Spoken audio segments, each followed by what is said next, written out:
안녕하세요. 책 읽는 시간 15분입니다. 오늘 제가 읽어드릴 책은 도대체 왜 그렇게 말해요? 이고요. 저자는 바바라 베르크한, 출판사는 가나 출판사입니다. 이 책은 프롤로그와 4개의 장으로 구성되어 있는데요. 프롤로그의 제목은 함부로 말하는 그 사람, 입 다물게 할 순 없을까?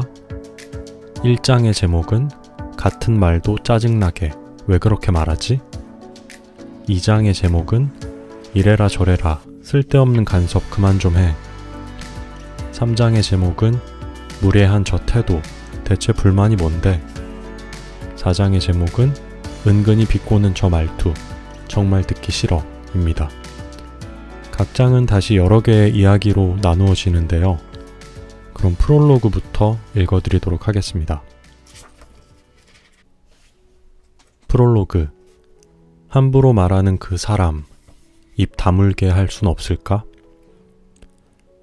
누구나 한 번쯤 함부로 말하는 사람으로부터 언어 공격, 즉 디스를 당해 몹시 당황했던 경험이 있을 것이다.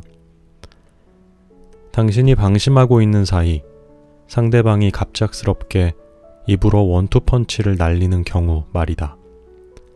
무례한 말을 쏴붙이며 당신을 공격하는 상대방에게 당신은 어떻게 대응하는가?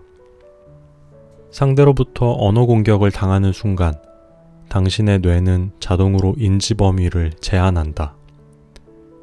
상대방에게 시선을 고정한 뒤 실행 모드에 돌입한다. 공격 준비. 이제 당신은 상대방에게 보복하기 위해 알맞은 반격의 말을 찾는다. 갑자기 초조함이 엄습한다. 열쇠에 몰려 있으니 무조건 상대방에게 반박하는 말을 해야 한다고 생각한다. 그런데 적절한 답변이 떠오르지 않는다. 짜증이 치솟는다. 마치 구두시험을 망친 것처럼 점점 상황이 당신에게 불리하게 변해간다. 당신이 긴장하면 할수록 공격자는 자신의 승리를 예감한다. 그러다 당신이 불같이 화를 내면 상대방은 생각한다. 전곡을 찔렸나 보네. 당신의 반응에 상대방은 승자의 미소를 짓는다. 이로써 당신의 답변 여부에 상관없이 상대방의 공격은 이미 위력을 발휘한 셈이 되고 불쾌감과 패배감은 당신의 몫이 된다. 일상에서 벌어지는 언어 공격에 어떤 말로 대응해야 후회하지 않을까? 이 책을 통해 여러분은 스트레스를 받지 않으면서 무례한 언어 공격에 대응하는 전략을 배울 수 있다. 전략을 제대로 활용하면 당신은 최선을 다하지 않고도 다른 사람에게 당신이 기분 나쁘다는 사실을 충분히 알릴 수 있다.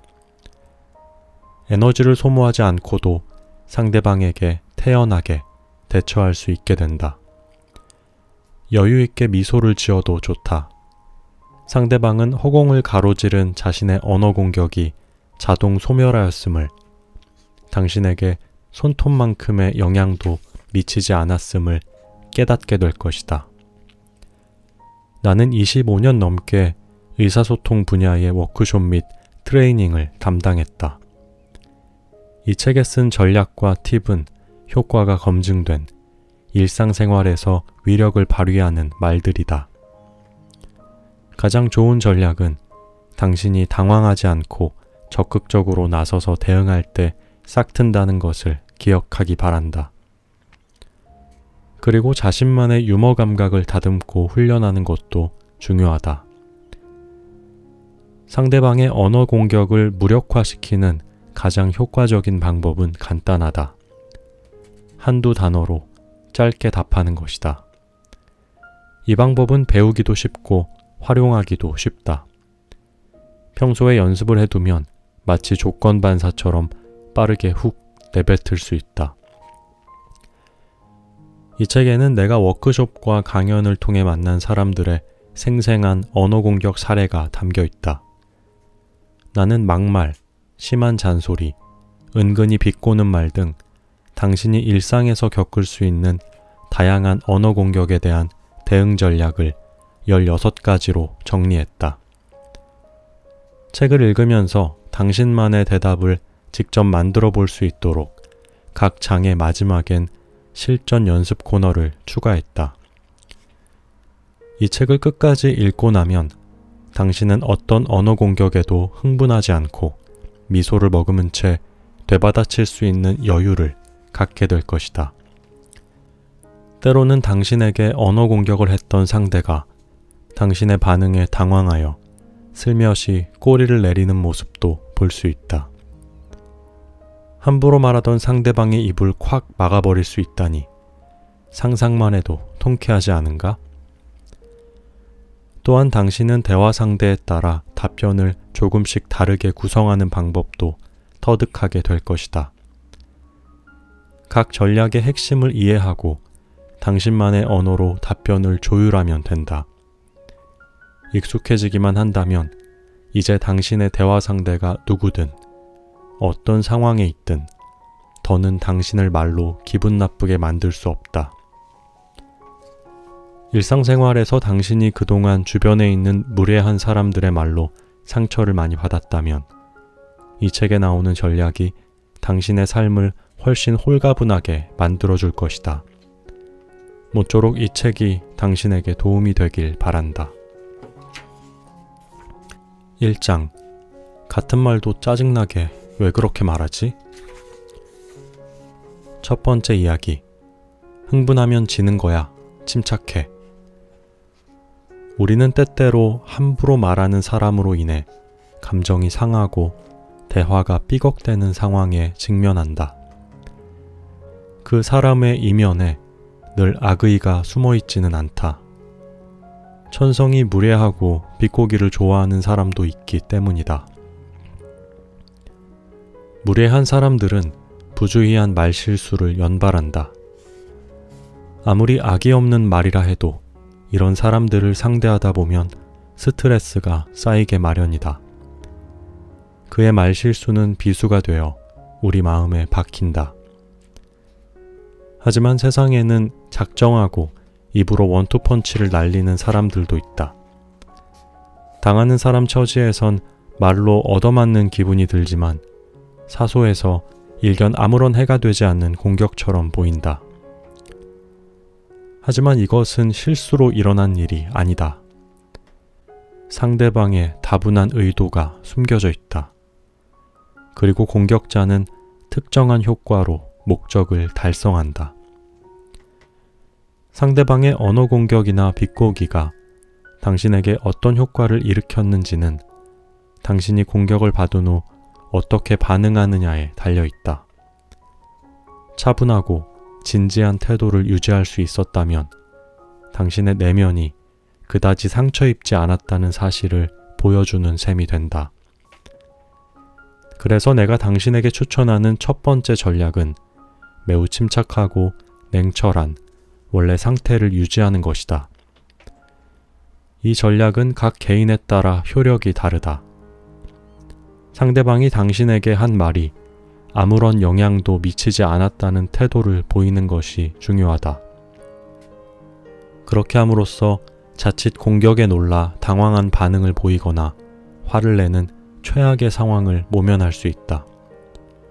잠시 자신의 내면에 집중하는 시간을 갖자. 상대의 공격에 감정적으로 휘말리지 않고 평정심을 되찾는 데 성공했다면 두 번째 전략을 실행할 차례다. 상대에게 되받아칠 답변을 준비하자. 우선 첫 번째 전략부터 소개하겠다. 막말 대응 전략 1. 정신줄 꽉 잡고 평정 유지하기.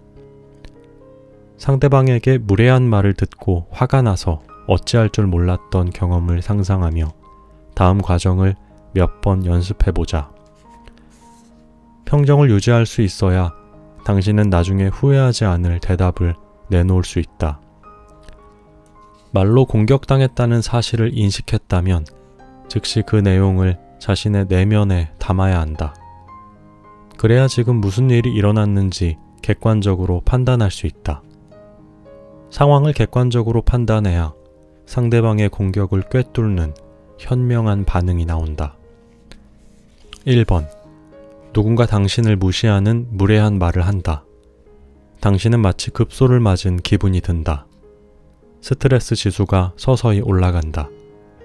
생각을 잠시 멈추고 숨을 깊게 들이쉬도록 하자. 2번. 상대방에게서 나온 에너지가 느껴지는가? 그러면 자신의 내면으로 한 발짝 들어가자. 현재 당신의 감정을 그저 느껴라. 3번. 상대방의 말에 곧바로 반응할 필요는 없다. 상대방이 말을 끝마칠 때까지 기다려라. 4번. 주변이 조용해졌다면 다시 한번 숨을 깊이 들이쉰다. 이제 대화의 주제를 떠올린다. 상대방이 당신에게 하고자 하는 말은 무엇인가? 그리고 당신은 그 말에 어떻게 하면 간단하게 그리고 담담하게 대답할 수 있는가? 이제 의도적인 언어 공격의 예시를 하나하나 뜯어보도록 하자. 두 번째 이야기. 막말도 하루 이틀이지 더는 못 참겠어. 하이코는 출근할 때 몇 집 건너 사는 동료 미하엘과 카풀을 한다. 둘 다 차가 있지만 두 사람은 매일 한 차를 이용하여 사무실에 간다. 자동차는 교대로 사용한다. 꽤 경제적으로 보이지만 사실 하이코는 카풀이 불편하다.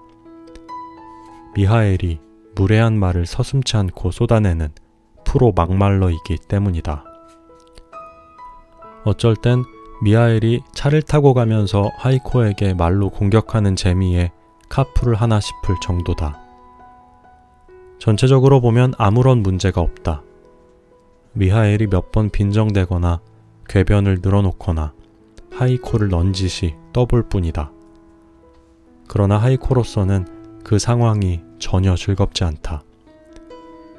예를 들면 이런 식이다. 하이코는 얼마 전부터 채식을 시작했다.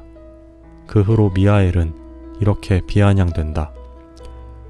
요즘 겉멋이 들어 채식하는 사람들이 많아졌더라고요. 그런데 채식 그거 동물이 먹을 음식을 사람이 뺏어 먹는 거예요. 동물을 잡아먹는 것만큼이나 나쁘다고요. 남자가 고기를 안 먹으면 허약해서 어디에 쓰겠어요? 그럼 집에서 바베큐를 해도 두부만 굽겠네요? 왜? 그걸 무슨 맛으로 먹어요? 하이코는 그런 말을 들을 때마다 화를 내지 않도록 조심했다. 때때로 그만하세요. 미하엘 씨야말로요. 그럴 거면 가세요. 라고 투덜거렸을 뿐이다. 하지만 하이코는 자신의 대답이 마음에 들지 않는다. 아침 출근길부터 미하엘과 이런 식으로 대화를 주고받고 나면 하이코는 하루가 통째로 망가진 기분이 든다. 사무실에서도 계속 기분이 나쁘다. 하이코는 나에게 미하엘의 입을 다물게 만들 방법을 물었다. 세 번째 이야기. 당신의 고통이 상대에겐 놀이일 뿐. 내 커뮤니케이션 전략 중에 상대방의 입을 다물게 만드는 방법은 없다. 대신 더 나은 방법이 있다. 둘의 상황을 들어보니 하이코와 그의 동료 미하엘이 주고받는 모든 대화는 마치 등을 맞대고 하는 힘겨루기 놀이처럼 보인다. 힘겨루기는 이렇게 진행된다. 미하엘의 관점에서 동료인 하이코에게 도발하는 말을 던지는 행위는 하이코와 함께 시간을 보내며 노는 것을 의미한다. 즉 미하엘에게 이것은 놀이다. 마치 어린아이들이나 강아지들이 서로 뛰고 뒹굴며 노는 것처럼 어린아이와 강아지는 싸우고 다투며 논다. 그러면서 누가 더 힘이 세고 주도권을 잡고 있는지 파악한다. 이 모든 과정이 놀이의 일부다. 그들의 놀이는 이리 와, 우리 같이 뛰어보자로 시작된다. 미하엘은 하이코와 놀기 위해 의도적으로 말로 하는 싸움을 시작한다.